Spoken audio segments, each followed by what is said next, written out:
নরসিংদীর রায়পুরার খাকচর অর্থাৎ কমলপুরে যে দুর্ঘটনাটি ঘটেছে সেখানে কিন্তু 5 জন মারা গেছে এবং এই মুহূর্তে কিন্তু লাশগুলা এখনও রেল লাইনের পাশে ছড়িয়ে ছিটিয়ে রয়েছে। সকাল থেকে রেল কর্তৃপক্ষ বা রেল পুলিশ, সদর থানা পুলিশ, পিবিআই থেকে শুরু করে আইনশৃঙ্খলা বাহিনীর যে সব সদস্য রয়েছে তারা কিন্তু ঘটনাস্থলে রয়েছে এবং তারা কিন্তু রহস্য উদ্ঘাটনের কাজ শুরু করেছে এবং নিহত যারা রয়েছে তাদের পরিচয় কিন্তু নিশ্চিত করতে পারেনি এবং কিভাবে দুর্ঘটনাটি ঘটেছে সেটাও এখনও স্পষ্টভাবে জানাতে পারেনি রেল কর্তৃপক্ষ। তারা যে বিষয়টা আমাদেরকে জানিয়েছে, আসলে ভোর রাতে চট্টগ্রাম থেকে ঢাকাগামী যে ট্রেনটি ঢাকা যাচ্ছিল তার নিচে পড়েই কিন্তু এই 5 জন লোক কিন্তু মারা গেছে এবং এই 5 জন নিহত যারা নগদের কাছে সব গ্রাহকই প্রিয়, তাই তো সারা দেশে ক্যাশ আউট চার্জ সবচেয়ে কম রয়েছে তাদের অবস্থা কিন্তু অনেকটাই বিভৎস, অর্থাৎ লাশগুলো দেখানোর মতো অবস্থা নেই।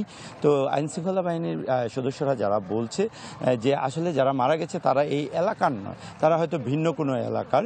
এখন যারা রয়েছে তারা আমাদেরকে বলছে বেশ কয়েকটি কারণ সামনে রেখে তারা তদন্ত করছে যে ট্রেনটি চট্টগ্রাম থেকে ঢাকা যাচ্ছিল, ট্রেনে যে কোনো যাত্রী ছাদে অবস্থান ছিল কিনা, ছাদ থেকে পড়ে গিয়েছে কিনা, অথবা কোনো এই লোকজনকে মেরে ট্রেন লাইনে ফেলে দিয়ে গেছে কিনা, অথবা যাত্রী পারাপারের সময় মারছে কিনা, এই 3টি বিষয় সামনে রেখে তারা কিন্তু তদন্ত করছে। তবে আমি এই মুহূর্তে যেই অবস্থানে রয়েছি, সেখানে কিন্তু রেল লাইন পারাপারের কোনো সুযোগ নেই।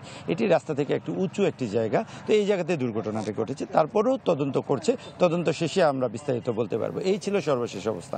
ঈশিতা।